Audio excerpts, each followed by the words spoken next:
따라라라라라리 널 보고 있음 음악이 baby 너를 위한 멜로디 멜로디 Di sini saya akan membacakan komoditas rumput laut di Kota Tarakan.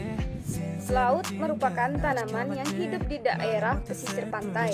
Secara ilmiah dikenal dengan istilah algae atau ganggang. Rumput laut ini adalah salah satu tumbuhan berklorofil dan digolongkan sebagai tanaman tingkat rendah yang tidak memiliki akar, batang maupun daun sejati, melainkan hanya menyerupai seperti batang atau biasa disebut dengan kata talus.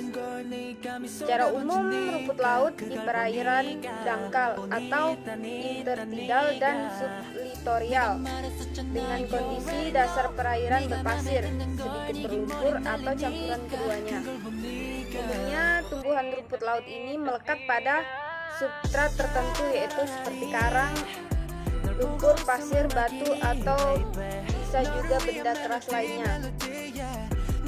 Kemudian selanjutnya, rumput laut. Sifat rumput laut ini disebut juga sebagai benthic algae, yaitu bersifat melekat atau benthic. Di Kalimantan Utara, khususnya di daerah Kota Tarakan, rumput laut banyak dibudidayakan di daerah pesisir pantai. Hal ini merupakan mata pencaharian masyarakat yang tinggal di daerah pesisir pantai. Di Kota Tarakan sendiri banyak dibudidayakan rumput laut atau Cappacius alvarezi. Rumput laut jenis ini mudah dibudidayakan dan mudah berkembang di wilayah pesisir pantai yang mengandung lumpur. Selanjutnya, di Kota Tarakan, rumput laut hanya dijual setelah kering atau produk setengah jadi. Hal ini disebabkan kurangnya alat-alat yang memadai untuk mengembangkan rumput laut menjadi produk yang memiliki nilai jual. Biasanya petani rumput laut Kota Tarakan menyetor hasil rumput lautnya ke Tempiwak. Bismillah, selanjutnya tahapan rantai pasca panen pada komoditas rumput laut. Yang pertama itu ada pencucian dengan air laut. Rumput laut yang sudah dipanen selanjutnya dicuci dengan menggunakan air laut. Hal ini dimaksudkan untuk membersihkan rumput laut dari kotoran yang menempel dan supaya warna rumput laut tidak memudar. Sebab apabila rumput laut dicuci dengan air tawar akan menyebabkan terjadinya perubahan warna terhadap rumput laut tersebut. Selain itu, hal ini dilakukan karena para pembeli biasanya kebanyakan meminta kondisi rumput laut kering dalam kondisi kering tanpa pencucian dengan menggunakan air tawar. Tahapan kedua yaitu pengeringan. Pengeringan adalah suatu metode untuk mengeluarkan atau menghilangkan sebagian air dari suatu bahan dengan cara menguapkan air pada bahan tersebut dengan menggunakan energi panas. Pengeringan hasil panen dilakukan di bawah sinar matahari langsung dengan menggunakan anjangan dari bambu agar hasil panen tidak tercampur dengan pasir, tanah, atau benda-benda lainnya. Pengeringan dilaksanakan selama siang hari pada cuaca cerah dan pada malam hari atau pada saat waktu hujan, hasil panen ditutup supaya tidak tercampur dengan air hujan maupun dengan embun. Selanjutnya, tahapan ketiga yaitu pengemasan. Rumput laut yang sudah kering dan bersih kemudian dimasukkan ke dalam karung plastik maupun karung bekas dan dipadatkan. Jarum dan tali rafia dipergunakan untuk menutup karung plastik bagian atas dengan cara disulam. Bila pengemasan telah selesai, maka rumput laut akan segera dijual ke pengepul kecil. Tahap keempat atau tahap terakhir yaitu pengangkutan. Kegiatan pengangkutan produk dilakukan dengan baik dalam rangka memastikan kebutuhan produk baik itu jumlah dan ataupun berat rumput laut tersebut, dan untuk memastikan kondisi produk tetap baik dan bebas kontaminasi pada saat berada di dalam transportasi sampai ke tempat tujuan.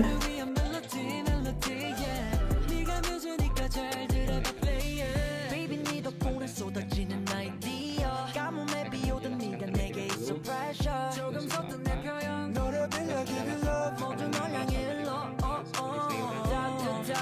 느껴 네 옆에서만 호빵 같은 따끈한 사랑이 찾아왔어. akhirnya dibuang begitu saja. Terus penyebab masyarakat kesulitan mendapatkan bahan makanan 네 untuk 눈빛이 memasak. 흔들려 You Ada already proses know pengolahan 너도 sumber laut juga 원한다는 terdapat 걸 ulos 니가 terutama pada 속아본지니까 panen. 그걸 Penyebab ulos 보니까 seperti proses pencucian, pengeringan, pengemasan, dan pengikutan.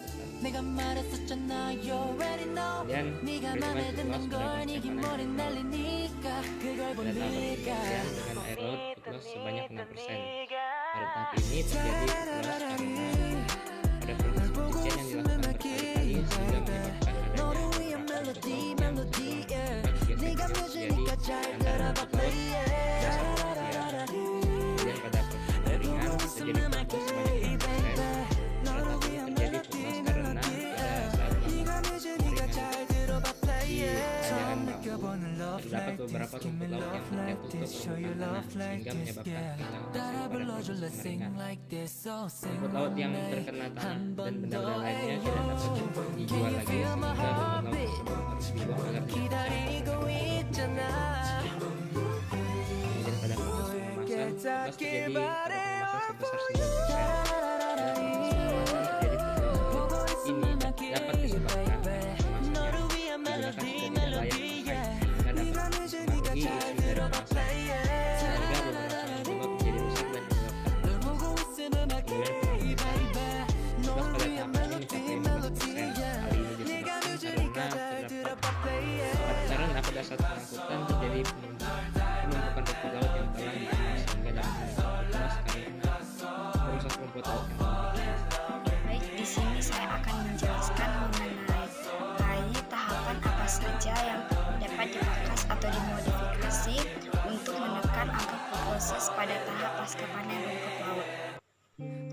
Pada tahap pasca panen rumput laut tidak ada tahapan yang perlu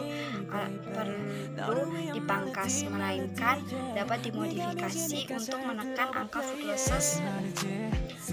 losses pada tahap pasca panen. Kemudian poin ke-6 yaitu pertimbangkan biaya yang digunakan apakah bertambah atau berkurang akibat adanya modifikasi, di mana dengan adanya modifikasi maka jumlah biaya akan semakin meningkat karena adanya pertambahan jumlah alat dan bahan yang digunakan dalam modifikasi sehingga menimbulkan biaya tambahan untuk tahap modifikasi tersebut. Terima kasih. Di sini saya akan melanjutkan materi dari teman-teman yaitu pertimbangan biaya yang bertambah atau berkurang akibat pemangkasan atau modifikasi tahapan, yang dimana dalam melakukan modifikasi tahapan pasca panen rumput laut mengalami pertambahan biaya di mana saat melakukan modifikasi tersebut membutuhkan alat dan bahan tambahan sehingga kebutuhan biaya semakin bertambah. Ini dilakukan agar bisa membuat umur simpan bahan pangan menjadi panjang. Diperlukannya biaya alat dan bahan tersebut untuk bisa membantu membuat umur simpan rumput laut bisa lama sehingga dapat